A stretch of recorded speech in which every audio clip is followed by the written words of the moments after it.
Good afternoon, everyone. First, I'd like to thank everyone in attendance today and give a special thanks to the Queensland Family Child Commission team for hosting this summit. Before I begin, I want to take you on a journey that I went throughout the Department of Children, Youth Justice and Multicultural Affairs. I was 10 years old, in grade 4, eating afternoon tea after school when there was a knock at my door. My dad opened it, and 2 police officers were there asking to speak with me. I had no idea what was happening, but I spoke to them. Soon after, I was taken to the hospital for a checkup. My dad was told to say his goodbyes and leave. I was in tears, forced to say goodbye, not realizing that it would be the last time that I would see him for a long time. My heart shattered.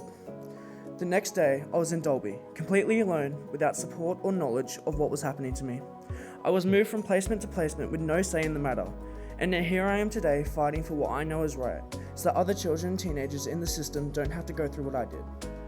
Why valued, loved and safe matters. Today, I want to talk about 3 fundamental human needs: being valued, loved, and safe. These are not just words, they're the foundation of a child's well-being. When a child enters the child protection system, they've already experienced loss, trauma, and uncertainty. It is our responsibility, as a society and as a system, to ensure that every child in care does not just survive, but thrives, knowing that they are valued, loved, and safe. I know what it feels like to be moved around, to be treated as just another case file, rather than a human being. Every young person in care needs to feel valued, loved and safe, because these feelings are what give us the confidence to grow, the trust to build relationships, and the security to heal from past trauma. The big idea for change.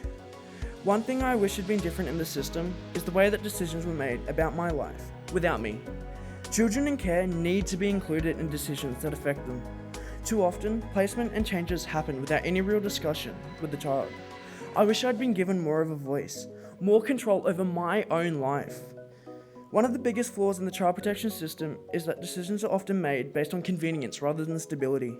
Children are frequently moved from placement to placement, not because it's in their best interest, but because it's what works best for the system.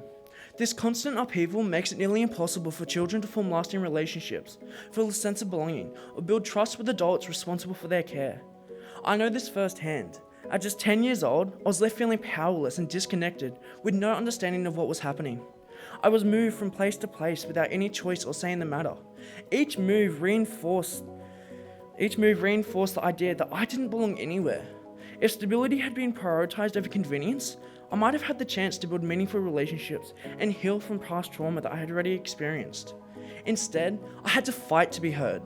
A system that truly values children must put the need for stability above quick fixes. A stable home, consistent support, and long-term emotional connections are not luxuries. They are necessities for a child to thrive. The Department of Child Safety has a responsibility to ensure that children in care are not just passive recipients of decisions, but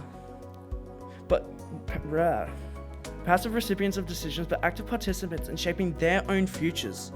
Too often, choices about where a child will live, who they can see, and what support they receive are made without meaningful input. This needs to change.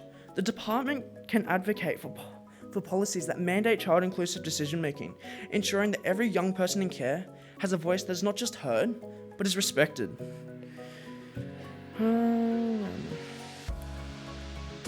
Sorry guys. This means creating youth advisory councils made up of young people with lived experience who can inform policies and highlight gaps in the system. It also means ensuring that every child has access to an independent advocate, someone who's separate from the system and solely focused on representing their best interests. Caseworkers and carers should receive specialized training in how to engage with children in a way that empowers them to express their needs and opinions safely. When children feel involved in decisions about their own life, they develop confidence, resilience, and a sense of control over their own futures. Advocacy isn't just about protection, it's about giving people the dignity of choice.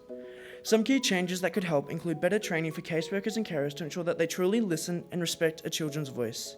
A cultural mentor or advocate to help children understand their rights and navigate the system. My call to action. So what can you do to help other young people in care feel seen and supported?